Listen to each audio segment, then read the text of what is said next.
him as saying that he kind of regretted selling Yeah. BET the way he did, right? Yeah. So when we look at a network like BET, where the irony is, I mean, it's black entertainment television, but it's ran by white folks, like a lot of other shit. How do we view it when we see our people potentially in a situation to own this station, knowing Right. the history and everything? You know what I mean? I think it's very interesting along the line of what's American, right? So last week we talked about, like, if you're in any kind of position, what's your exit plan? Mm-hmm. How are you either choosing someone to as your successor? How are you setting up your organization? So as a business owner, I don't want to be in a position where I feel like I'm forced to sell to folks other than and not be able to pass this down to my family, right? Because Mm-hmm. part of my vision is that it's legacy and I want them to be able to take this over. And I'm pretty sure that Bob Johnson and those who envisioned what BET would be and become, I'm sure, like, in the back of his mind was like, I want to see, if I do sell this, I want to sell it to somebody black. Yeah. But if black folks ain't got their coins together, then what do we do? And Yeah. I really think that Yeah. What we do we have do? to also position ourselves, smartly economically, to make Mm-hmm. sure that we are not going beyond our capacity to do the best work that we can. I think that there should have been more effort back then to find or put together a group of investors that were black or majority black to take Yeah. on BET back then. But I'm glad that now, and it's an interesting mix of people who, some folks will be like, okay, Kenya Burr is okay, Shaq But is. they all have not just money and star power, but they have experience. You know, like 50 Yes, and Kenya Burris, they have experience in yes, TV, and I'm all for it as long as there's a little bit of empowerment in there. Because right now, absolutely. I'm not gonna lie. Look, white people own BET, but I ain't gonna front. Some of the programming is pretty good. Yeah, BET Plus, BET Her, yeah, like these initiatives, there are shows on these stations where I'm like, damn, I like that TV show. But we got to get up because Teen Summit was on BET back in the day. back in the day. And what we're talking about is just a little bit of empowerment. So Yeah.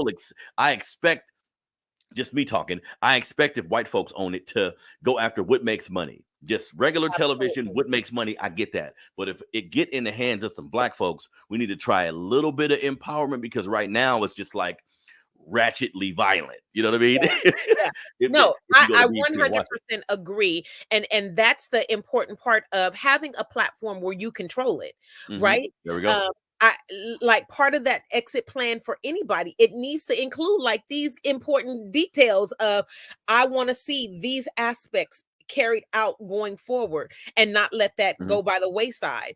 And I think that that's the problem when you got this big ass carrot that's worth a whole bunch of money dangling in Mhm. front of your face, and it's literally time for you to go because you know that it's time for you to go. And so I Yeah. think that that's the struggle that a lot of successful black business owners find themselves in, this Mhm. huge conundrum of, what do I do and how do I manage this? Because legitimately, if I let it go, I can't control the outcome of where it ends up after I let it go.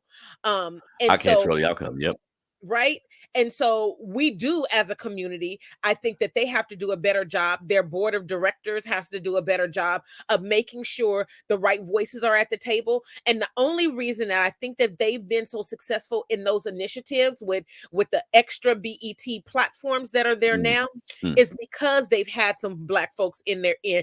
Yep. And particularly after George Floyd, I mean, we have to continue to go back to that thing, because Mhm. when it was initially sold, we didn't have all that as even options. But after True. George Floyd, they were like, oh, we better bring some folks in to give us a piece of what we're missing here. What And we're that was what was birthed out of that. Yep. So yeah, they've done some good things. I know that with in the hands of some responsible black folks, they can do even better and bigger things. And that's the hope. So Yeah. yeah, I'm all for it. Me too. And then, just my fear, Sonia, is because, like I was mentioning, the initiatives with BET currently, I want to see some empowerment. But Right, just as far as TV right. programming, they're doing a pretty good job. And I'm sure they incorporated Tyler Perry Yeah, and some other black folks who have their finger on the pulse, so to speak, so they can kind of help them create some stuff. But just with white folks owning it, I mean, at any time they can just pull the plug on all that shit. All of it.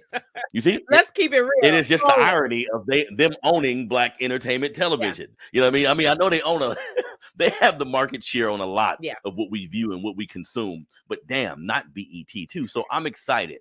And I can remember when it was first sold here in Sacramento, there was a news broadcaster who said, I swear, Harrison, this is what she said one night on the 11 o'clock news. She said, the Bet channel has been sold for X amount.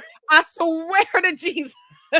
Not BET, Black Entertainment Television, because they don't value what we do. They don't value our voice. They see us simply as entertainment. And so it's so like erroneous for us to hear that and be like, what the hell is she talking about?